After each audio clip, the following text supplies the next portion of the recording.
asifiwe. Hallelujah. Hallelujah. Wangapi wanafurahi? Combien sont contents? Na wangapi hawafurahi? Combien ne sont pas contents? Asante sana. Ni vema kufurahi kama siku ya leo. C'est bien d'être dans la joie comme la journée d'aujourd'hui. Kwa sababu utakapofurahia mwingine, baraka za mwingine, quand tu es content des bénédictions des autres, na wewe watafurahia yako. Les autres également vont se réjouir de tes bénédictions. Lakini wakati unakataa kufurahia baraka za wengine, mais quand tu refuses d'être dans la joie quand les autres sont bénis, na wewe zako hazitafurahiwa. Même toi, les gens ne vont pas célébrer avec toi. Amen. Amen. Nashukuru Mungu. Je remercie Dieu kupata muda mzuri kama huu. D'avoir eu ce bon moment. Nashukuru Mungu. Je remercie Dieu kwa ajili ya couple ambayo amefanya ndoa leo. Pour le couple qui renouvelle le vœu de mariage aujourd'hui. Na ninaendelea kushukuru Mungu vile vile. Je continue à remercier Dieu également. Kwa ajili ya mchungaji wa nafasi hii ambaye amenipa nafasi ya kusimama. Pour le pasteur qui m'a accordé la place pour se mettre debout. Nashukuru Mungu kwa ajili ya wazee wote wa kanisa. Je remercie Dieu également pour le corps de l'église. Na kwa ajili ya mkutano wote mzima. Et pour toute la congrégation. Amen. Amen. Amen. Amen. Tunaenda kusoma maandiko matakatifu. Nous allons lire les Écritures saintes. Ninapenda sana kusema mkiswahili. J'aime beaucoup lire en Swahili. Kwa sababu ndio lugha yangu. Parce que c'est là ma langue. Sitajiforce kusema français nitie mashamo za mrefu sana. Je ne peux pas me permettre de parler le français pour tomber ridicule. Wala sitajiforce kusema mulingala jiba tubafurahi tu. Ou je ne peux pas me permettre à parler en lingala pour que les gens soient seulement contents. Lakini ninasema kulugha enye mimi mwenyewe ninazoea. Mais je parle dans la langue qui m'est habituelle. Na ile ko conseil kubwa ndani ya théologie. Et c'est un conseil théologique ambayo natuambia jisikie kusema mlugha yenye unasemaka kusudi ufaire passer message yako mzuri. Tu dois parler dans la langue que tu t'exprimes mieux pour faire mieux passer le message. Amen. Amen. Tunaenda kusoma maandiko matakatifu. Nous allons lire les Écritures saintes. Katika Mwanzo dans le livre de Genèse, sura 2, le 2e chapitre, mstari wa 18 et au verset 18. Tunaruka tena mstari wa 24. Et nous allons sauter, nous allons lire au verset 24. Tunasoma katika jina la Yesu. Nous lisons dans le nom du Seigneur Jésus-Christ. Kisha Yawe Mungu akasema. Après cela Dieu va dire, si vizuri huyu mwanaume kuwa peke yake. Il n'est pas bon que l'homme soit seul. Nitamfanyizia msaidizi wa kumfanana. Je vais faire une image à sa ressemblance. Mstari wa 24 inasema hivi. Le verset 24 dit ceci. Ndiyo maana mwanaume, c'est pour cela l'homme anamwacha baba yake na mama yake, quittera son père et sa mère, na kuambatana na mkewe, et s'attachera à sa femme. Nao wawili, et les deux, wanakuwa mwili mmoja. Amen. Seront une seule chair. Amen. Amen. Amen. Biblia inatuambia hivi. La Bible nous dit ceci.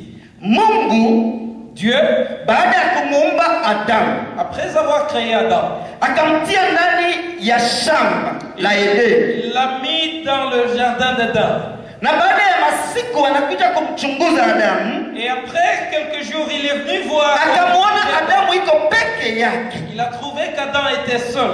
Na akakusanyisha kikundi chake. Et il a eu son conseil. Akasema si vema huyu mtu akuwe peke yake. C'est pas bon que l'homme soit seul. Mungu anasema si vema. Dieu dit il n'est pas bon. Contraire ya si vema ni nini? Quel est l'opposé de il n'est pas bon? Ni nini? Contraire ya si vema ni vema. Le contraire ou l'opposé de ne pas être bon, c'est être bon. Leo nitasema juu ya si vema. Aujourd'hui, je veux parler de ce qui n'est pas bon. Lakini nataka kuambia kama kuna kitu kingine mtu naye anasema ni vema. Mais il y a quelqu'un d'autre qui a dit il est bon. Mungu anasema si vema. Dieu a dit ce n'est pas bon. Mwanadamu anasema ni vema.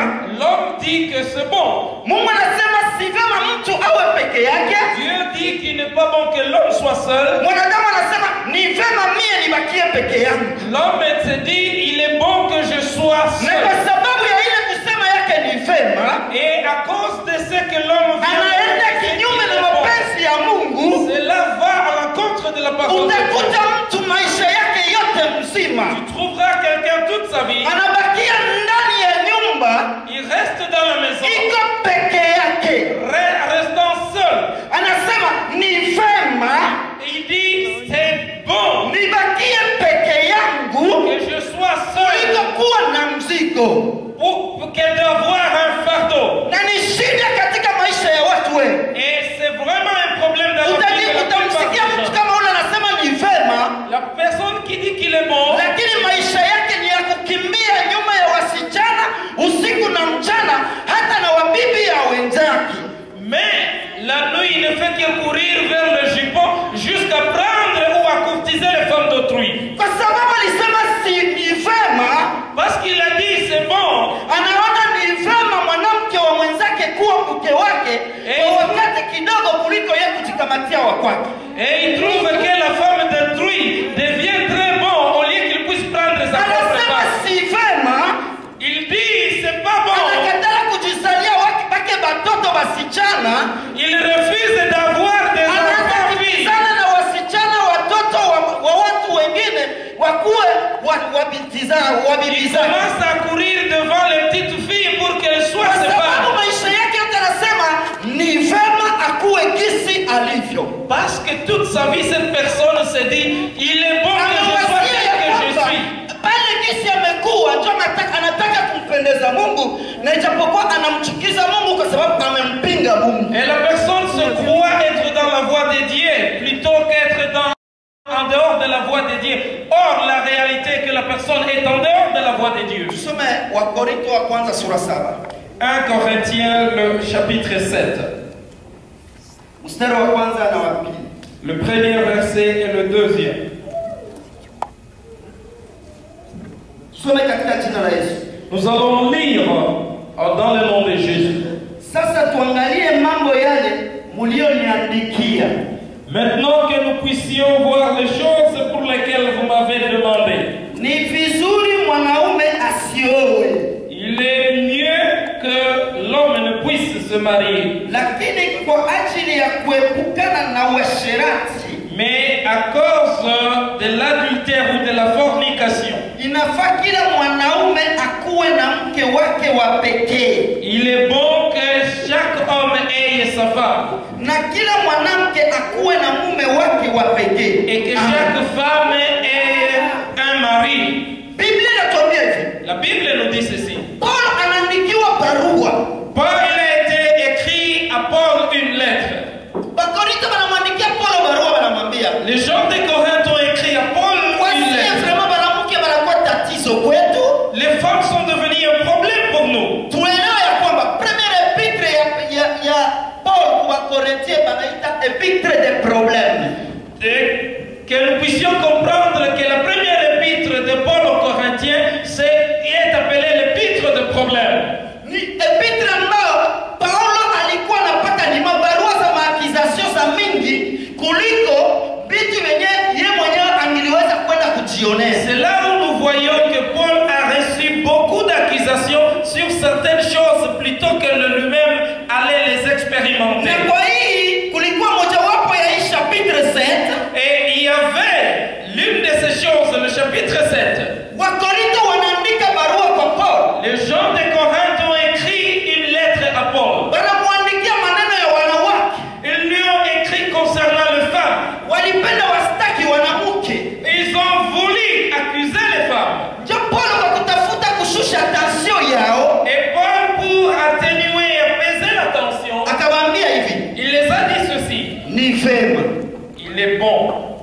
mwanaume kubaki bila mwanamke. Il est mieux plutôt pour un homme de rester seul.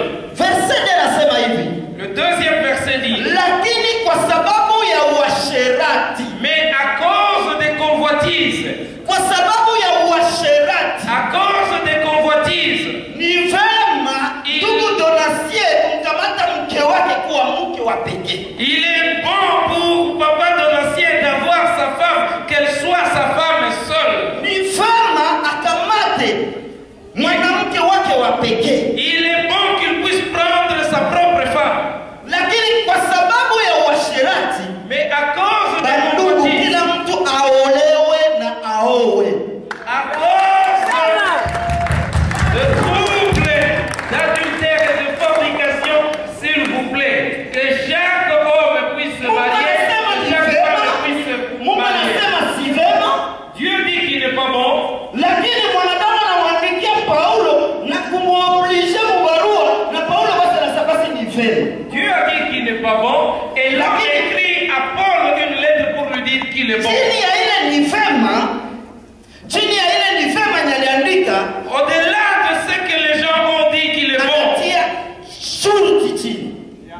Il y a un commandement ou un ordre. Na ile shurti, et ce commandement, ukashindwa kuirespecte, si tu n'arrives pas à remplir cette condition, kwenda kuhukumiwa na neno lenye Mungu alisema si vema. Tu seras condamné par la parole de Dieu qui a dit qu'il n'est pas bon. Si vema. Il n'est pas bon. Biblia inasema si vema mtu kubakia peke yake. La Bible dit il n'est pas bon que l'homme soit seul. Watu wanasema les gens disent mie wana si vema atakuzala. Il n'est pas bon même d'avoir des enfants. Nimeona kama ni vema kubakia bila kuzala watoto.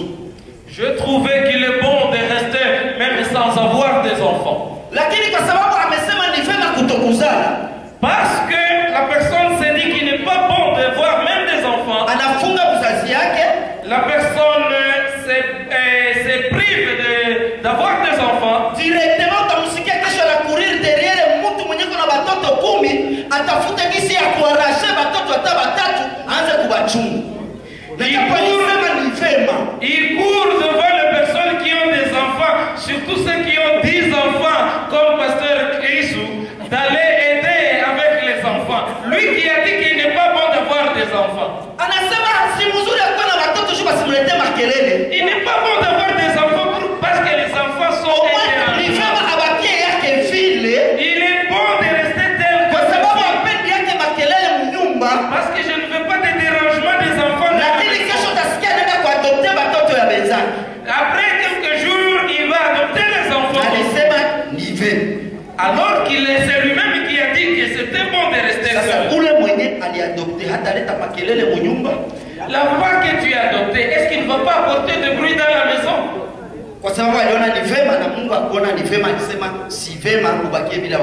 Tout ça parce que tu as vu que c'est bon pendant que Dieu a vu que ce n'était pas bon. Amen. Amen. Amen. Watu wengi taona wamama wengi wanasema kwa sababu tushafika Canada. Tushafika. Ndio Canada. Basi ni vema tuachane na huko bwana sasa na mimi nitafanya maisha yangu. Ni vema aachane na ule bwana kwa sababu alishafika Canada afanye maisha yake. Nous voyons aussi beaucoup de femmes quand elles arrivent au Canada et se disent il est bon que je laisse maintenant ce mari parce qu'elle est déjà arrivée au Canada. Lakini kidogo tasikiko na courir derrière bashende kaso batoto wenye kiliweza kuzala. Mais après quelque temps, tu sens que la femme court derrière les jeunes garçons qui ont l'âge de ses enfants. Anazobeka. Et il se réfugie là-bas. Anakuwa mtu mwenye hastahili. Il devient une personne ridicule, sans valeur. Et c'est cette même personne qui se disait il est bon que je puisse me séparer de mon mari. Et la personne ne peut pas maîtriser son corps. Et elle s'est dit qu'elle était au Canada. Rester au Canada, on va voir si Canada va te prendre en mariage.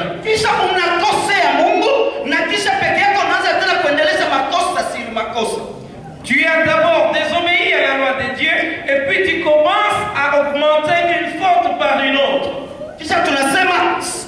vema. Et nous nous disons, nous nous contentons à dire que c'est bon. Mungu anasema si vema Donatien abaki peke yake. Dieu a dit qu'il n'est pas bon que Donatien puisse rester seul. Na kwa sababu ya hiyo akamfanyizia msaidizi. Et à cause de cela, il a fait une aide wa kufanana na yeye, semblable à lui. Amen. Bantu kama fanana. Regardez, n'est-ce pas, ils se rassemblent comme des jumeaux. Amen. Amen. Akamfanyizia msaidizi wa kumfanana. Il lui a donné une aide semblable. Shida yako ni shakosa wa kufanana. Le problème que tu n'as pas ton semblable.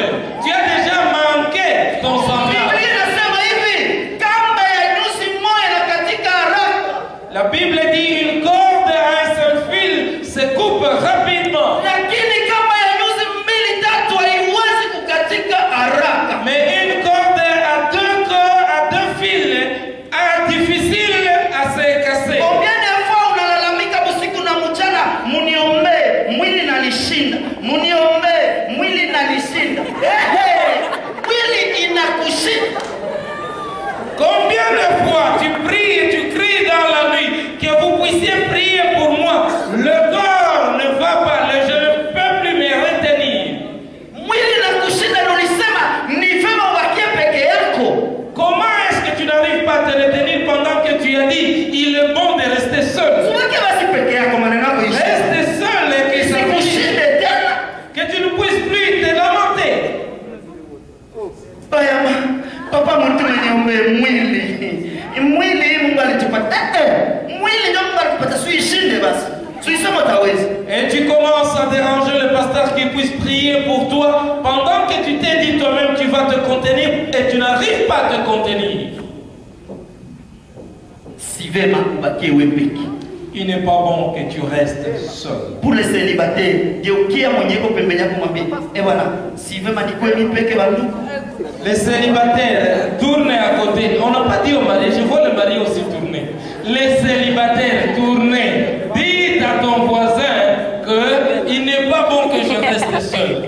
Nika Maria mwambia anasema ndugu, unaona kile tunaheshimia neno la Mungu, kumbe haikuwa vema tubakie si peke leo. Unaona watoto wangu wanaanza kudanser hapa. Et le marié, vous pouvez vous parler entre vous. Vous avez fait un bon choix de ne pas rester seul.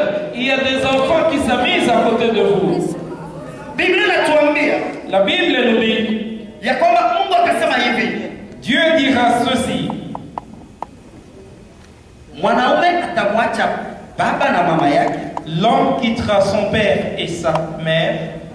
Ya kwanza mu maisha, La première des choses dans la vie enye Mungu alipatia mwanaume baada ya kumwambia si vema bakie vile, que Dieu a donné à l'homme après qu'il lui ait dit qu'il n'est pas bon qu'il reste seul. akamwambia ataacha. Il lui a dit, tu vas laisser, tu quitteras. Kuacha Laisser. ni tofauti na kisi tunawaza tunakamata avion tunafika Canada nisha baacha. Laisser, c'est différent de prendre un avion, quitter l'Afrique et venir au Canada et se dire, je les ai déjà laissés là où ils sont. Au ya baacha, Tu ne les as pas encore laissés. kwa sababu commandement ya nyumba yako ni bado ndio biko wana commander. Parce que dans ta maison, c'est encore eux qui commandent ta maison. Mwenye naacha unasumbua mke wako ni bale bakule kunyumba. La personne qui fait à ce que tu déranges beaucoup plus ta femme, ce sont les gens de ta famille à la maison. Na bila ulishatoa korende saba mwenyewe ba. Hatutasemaga. Et il commence à te dire, comme tu as apporté dans ta maison la reine de Saba, est-ce que nous, la famille, on a une parole à dire? Tunaweza lomba nilipe na mtusikie. Qu'est-ce qu'on peut te dire et que tu puisses nous Na comprendre? pale tete yako inatourner autour yake yenyewe pendant 365 jours, unakuwa méchant plus que la méchanceté. Je n'ai pas besoin d'interpréter ça. Amen. Amen. Amen. Amen. Unazonesha sasa kumatabia kwa mama. C'est là que tu commences à avoir des caractères chez ta femme. Unajua na wakati mtandiko hivi. Kwanza wewe ni kisikika mtu ndio kwa binadamu yake. Unaanza kuleta fujo. et l'homme commence à changer de caractère, il commence à donner sur sa femme, l'habitude change à la maison. Kwa sababu hauyapacha. Parce que tu n'as pas encore quitté ta maison. Na mama nabo banashindwaga nabo kuacha. Ukisha acha juba lisema mtambatana, nikusema na wewe na utaacha. Et la Bible dit que vous allez vous joindre. Cela veut dire que maman aussi, toi aussi tu vas laisser. Vous allez trouver que c'est la belle-mère qui ordonne ce qui doit se passer dans la maison. Vous savez, chez nous,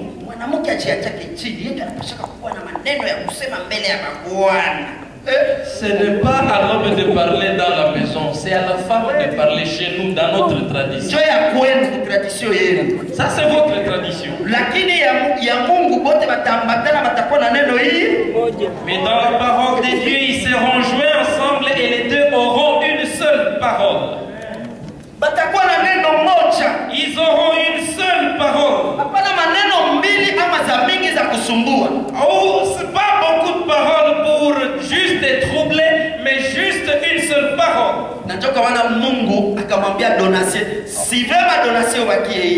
Raison pour laquelle Dieu dira à Donatien, il n'est pas bon que tu restes seul. Il va te donner une aide semblable à toi. Il y a une chose que les mamans oublient. Une aide. C'est nous la tête. Quand les gens arrivent au Canada, elle n'est plus une aide, elle devient la tête.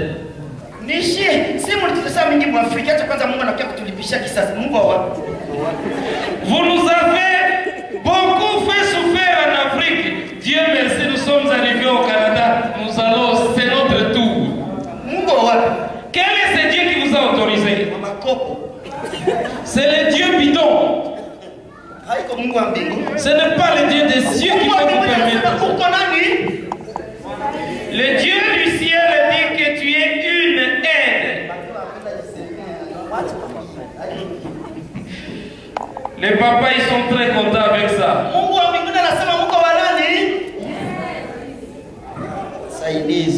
Le Dieu des cieux dit que vous êtes des aides.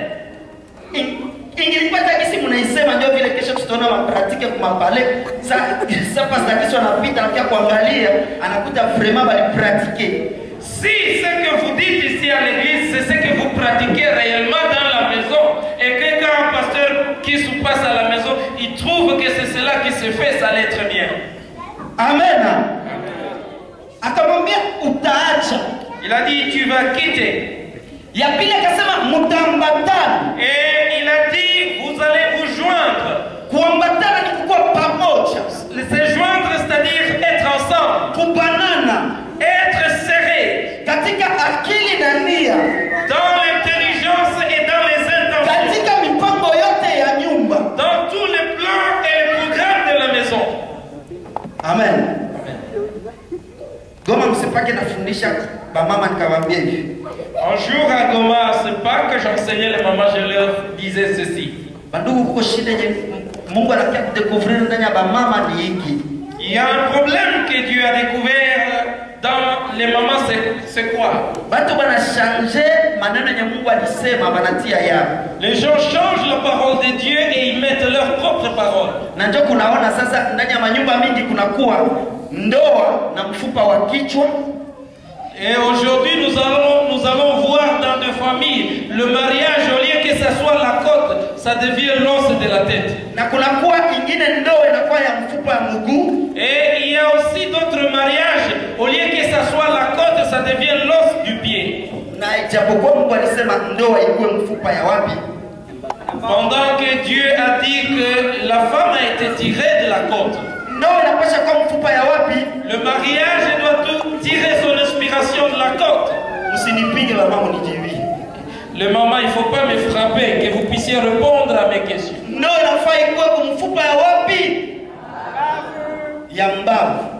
Il faut que le mariage soit soudé ou scellé de la côte. Et si nous restons ensemble, nous aurons un seul conseil.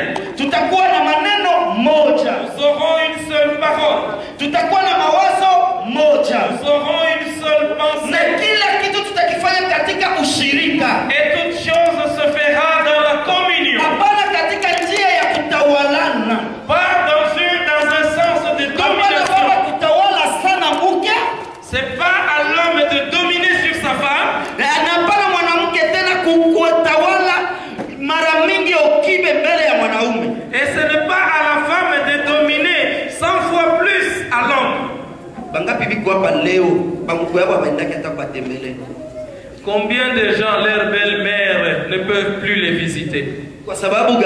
Pourquoi? Parce que c'est la belle-mère qui commande. Moi, je suis entré dans ce mariage, moi. Tu vas continuer à te dire le moi toujours. Amen. Amen. C'est joindre. C'est être ensemble dans toutes choses. La Bible dit qu'il va quitter et qu'il va se joindre. Ils seront une seule chair. Une seule chair.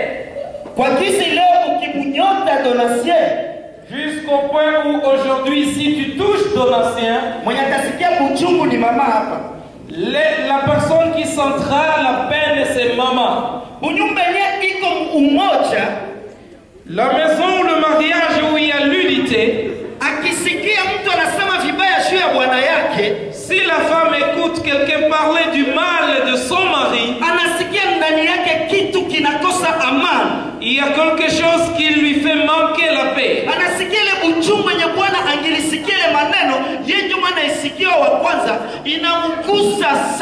C'est la femme qui sent le douleur parce que c'est elle qui vient d'écouter en première ligne le parole. Parce qu'ils sont une seule chair. Et les paroles, les douleurs que l'homme sente sur sa femme, et quand il écoute les calomnies concernant sa femme, l'homme n'est pas content et il est très touché. Parce qu'ils sont une seule chair. Amen. Amen. Lakini loko wanaume banakatalaka babibi yabo mbele ya banamke bengine. Aujourd'hui, il y a des hommes qui nient leurs femmes devant les autres femmes. Unasikia wanamwambia? Pastor Kisu. Si wewe wanake na vikikola. Vikikola. C'est na edaki eka ko Afrique ko comme ça ko to meaza mwasi na ngata. On te demande, n'est-ce pas ta femme? Et là, elle dit, non, ça ce n'est pas ma femme. C'est une fille que j'ai aidé à faire sortir de l'Afrique pour l'amener au Canada. Vous ne comprenez pas? Mais oui, mikolo yondo top. Et il dit à l'autre femme, ces derniers temps, mais c'est toi qui règnes, comment elle va régner pendant que tu es là?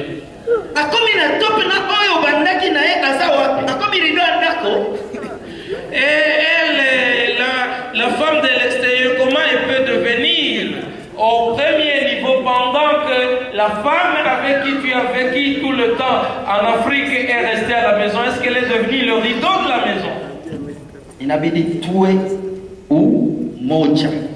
Il faut que nous puissions avoir l'unité. Nous allons lire le dernier passage dans Malachie, chapitre 2, verset 14. Le deuxième chapitre est le verset 14. 14 na 15 aya. Et le verset 15. La Bible dit, munauliza mbona sasa azikubali? Yawe azikubali kwa sababu anajua wazi kwamba umeivunja ahadi yako kwa mke wa ujana wako. Malachie, le chapitre 3, 2, le verset 14 et 15. La Bible, 14 et 16. Et vous dites pourquoi? Parce que l'Éternel a été témoin entre toi et la femme de ta jeunesse, à laquelle tu es infidèle, bien qu'elle soit la campagne et la femme de ton alliance. 16, il est dit, car j'aurai la répudiation, dit l'Éternel, le Dieu d'Israël, et celui qui couvre de violence son vêtement, dit l'Éternel des armées, prenez donc garde en votre esprit et ne soyez pas infidèles. Amen. Amen. Amen. Amen. Biblia inatuambia maneno mengi. Ukisoma hiyo utakuta shida na mashida na mashida. La Bible nous dit, quand vous lisez les versets qui sont dessus, vous voyez qu'il y avait beaucoup de problèmes. Inafika mkiasi kama mtu anaenda kutoa sadaka Mungu anakatala.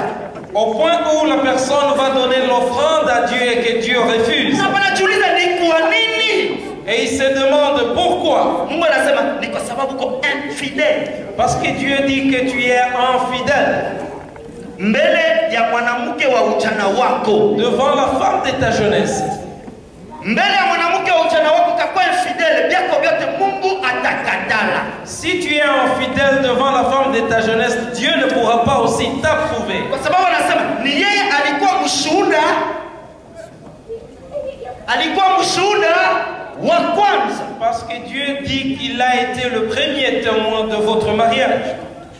Kila mtu kwa hapa mwalishaka na kuolewa ageuke ambie mwenyeko pembeni yake aseme bwana na wewe nani ndio témoin wa ndoa yako. Que ceux qui sont mariés puissent dire à leurs voisins qui a été témoin devant Dieu lors de ton mariage. Nani mwenye alikuwa mshuhuda wa ndoa yako? Qui a été témoin à ton mariage? Donatien leo yuko hapa. Donatien est ici. Mungu anakuja kushuhudia. Dieu est venu témoigner. Kuna ushuhuda tatu katika dunia njoo hii. Il y a 3 témoignages dans le monde qu'on reconnaît. Ushuhuda ya kwanza, le premier témoignage, ni ya Mungu mwenyewe. C'est Dieu lui-même. Anakuja kushuhudia hii ndoa kusema hebu wa jamani. Il vient témoigner ce